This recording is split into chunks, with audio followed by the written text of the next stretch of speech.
Je demande toujours aux gens ce que l'école vous apprend sur l'argent et pour la plupart des gens, ce n'est pas important.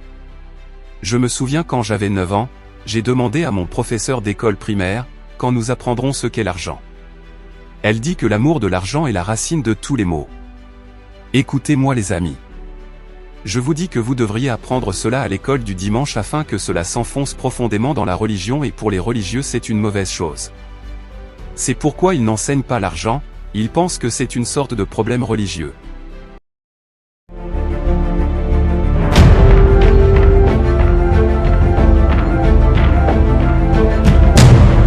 Je suis allé dans une école pour enfants riches par accident. Les parents de mes camarades de classe possédaient des plantations partout. Alors j'ai réalisé que j'étais pauvre, même si mon père était responsable de l'éducation. C'est pour ça que j'ai dit pourquoi ils ont de beaux vélos et pas moi. Pourquoi appartiennent-ils au yacht club? Pourquoi est-ce qu'ils vont au country club? Mais vous savez où ça m'a vraiment touché parce que je ne pouvais gagner d'argent nulle part. Donc j'allais en caddie, tu sais, je portais un sac de golf et donc je faisais du stop au country club. Je prends un hamburger qui coûtait 25 cents, je veux dire, c'était beaucoup d'argent pour un hamburger à l'époque, parce que la plupart des hamburgers coûtaient 15 cents en ville. Mais c'est un country club, donc je vais à la porte arrière du country club et je commande un hamburger. Et j'ai regardé par la porte et il y a mes camarades de classe au country club. C'est là que j'ai réalisé que j'étais pauvre. J'ai dit pourquoi leurs parents appartiennent au country club et mon pauvre père, le directeur de l'éducation, n'a pas les moyens d'y aller. C'est là que tout a commencé pour moi et c'est pourquoi je suis retourné à l'école et j'ai demandé. Quand apprendrons-nous ce qu'est l'argent? Et elle dit que l'amour de l'argent est vraiment mauvais. J'ai entendu la même chose à l'école du dimanche. Donc tout le système éducatif est conçu pour être anti-argent. Alors mon père biologique me dit enfin, si je veux apprendre quelque chose sur l'argent, c'est mieux de demander le père de Mike. Mike était mon ami. Je demande à mon père pourquoi le père de Mike. Connaît-il l'argent? Mon père pauvre a dit parce qu'il est un entrepreneur. Et je lui demande et toi? Je suis salarié. J'ai 9 ans, j'apprends de nouveaux mots employés et entrepreneur. Je lui demande quelle est la différence entre lui et toi. Mon pauvre père dit, eh bien, un entrepreneur doit connaître l'argent, un entrepreneur doit parler le langage de l'argent. Moi, je suis professeur d'école, je suis un employé. Je lui demande et toi, pourquoi n'es-tu pas obligé de le faire? Il dit, parce que j'ai un chèque de paie et une pension. Des chèques de paie et des pensions donc c'est un peu ça, tu sais, j'ai 9 ans, je suis totalement confus. Moi et mon ami Mike avaient ainsi demandé à son père s'il pouvait nous apprendre des choses sur l'argent. Il accepta et nous dit que nous devons travailler presque gratuitement pour lui dans l'un de ses boutiques. Il nous dit que nous devons apprendre à ne pas travailler pour l'argent mais à utiliser notre cerveau pour créer de la valeur ajoutée. Je sais aussi que vous parlez beaucoup de l'actif par rapport au passif. Et beaucoup de gens ont été choqués lorsque vous avez dit qu'une maison est en fait un passif. Alors pourquoi est-ce un passif et pouvez-vous expliquer la différence entre un actif et un passif? Voyez-vous, le langage de l'argent est un très bon si tu le connais. Ce qui est bien, c'est que tu veux être riche. Apprends simplement à parler le langage de l'argent. C'est comme si, je voulais aller, disons, en Espagne. J'apprendrai l'espagnol. Je suis japonais de 4e génération, je veux aller au Japon. Je dois apprendre le japonais. Mais quand tu vas dans un système scolaire, tu apprends la langue d'un professeur d'école. Qui est sans doute, aller à l'école trouver un emploi, travailler dur, économiser de l'argent, payer des impôts, se désendetter, et acheter une maison parce que c'est un atout. Mais tout ce que tu as à faire c'est d'apprendre les mots, alors mon pauvre père a dit que sa maison était son plus gros investissement. Et mon père riche a dit, que ta maison était un handicap, c'est-à-dire un passif car il t'enlève l'argent dans ta vie et si c'est ta maison qui est ton plus grand investissement alors tu es fauché. Alors les amis écoutez-moi bien, vous devez faire impérativement la différence entre un actif et un passif, cela va vous sauver la vie. Quelles que soient nos croyances mensongères que nous avions reçues, l'argent est très important pour bien vivre et être heureux dans cette société moderne, alors vous devez impérativement vous éduquer financièrement. La première chose que j'aimerais aborder avec vous c'est l'actif et le passif. Alors le passif, c'est tout ce qui vous soutire l'argent de votre poche. Alors dites-moi dans votre vie quelles sont les choses qui vous font dépenser. Sûrement votre maison ou votre loyer, votre moyen de locomotion, on peut citer les voitures, motos, vos habits.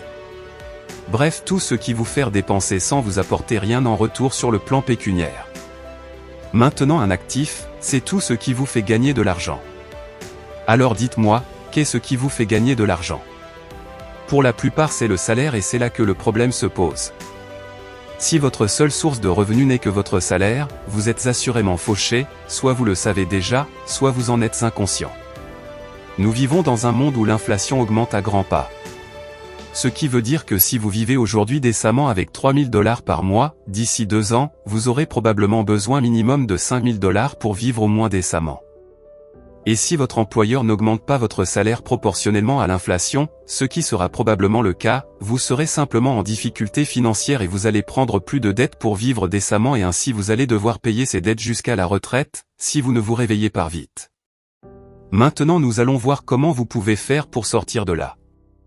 J'espère que vous aviez compris la différence entre un actif et un passif, c'est la base. Maintenant nous allons prendre les cas différemment. Si vous êtes employé, ce n'est pas encore un problème, vous pouvez dès aujourd'hui construire un avenir radieux, si vous suivez ce qui sera dit tout de suite. Je ne vous dirai pas que, ça serait facile, mais si vous êtes prêt à payer le prix de vos ambitions, vous allez y arriver. C'est parti. Vous allez devoir créer des actifs qui vont rapporter de l'argent et pour ce faire, chaque mois vous devez épargner une somme pour investir. Je vais vous montrer comment les riches dirigent leur argent car une des grandes différences entre un riche et un pauvre est que le pauvre est dirigé par l'argent et non le contraire, c'est-à-dire que le pauvre se fait aller à tous les plaisirs à court terme et il reste fauché, du côté du riche c'est lui qui dirige l'argent et non le contraire. C'est pourquoi le riche a un planning de gestion automatique d'argent. Voici la machine de gestion automatique d'argent des riches, que vous pouvez utiliser si vous êtes employé ou entrepreneur débutant. Disons que vous preniez 1 000 $ comme salaire le mois. Numéro 1. Prenez 55% de cet argent pour vos besoins primaires, c'est-à-dire loyer, nourriture, carburant pour la voiture, bref les besoins de première nécessité. Numéro 2. Prenez 20% pour l'investissement.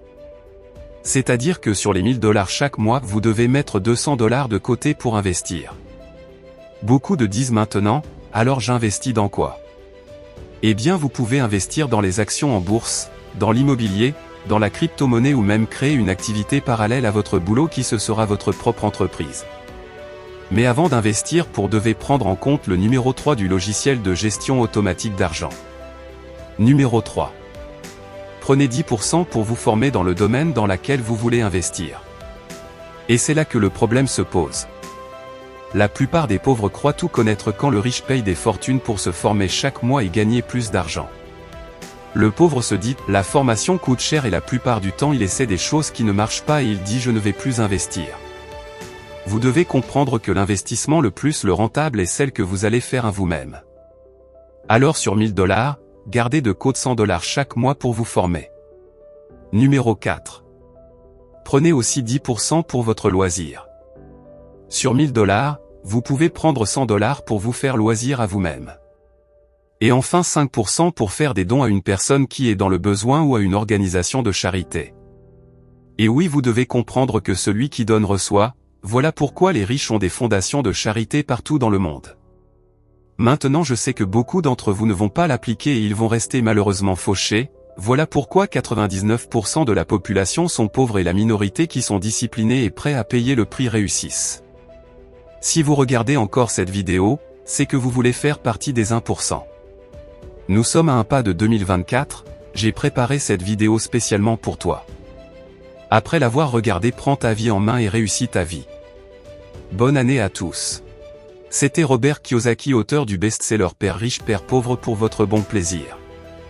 Si vous aviez adoré cette vidéo, aimez-la et partagez-la avec vos amis. N'oubliez pas surtout de nous dire dans les commentaires si la machine de gestion automatique d'argent sera difficile pour vous de l'appliquer ou pas. À la prochaine.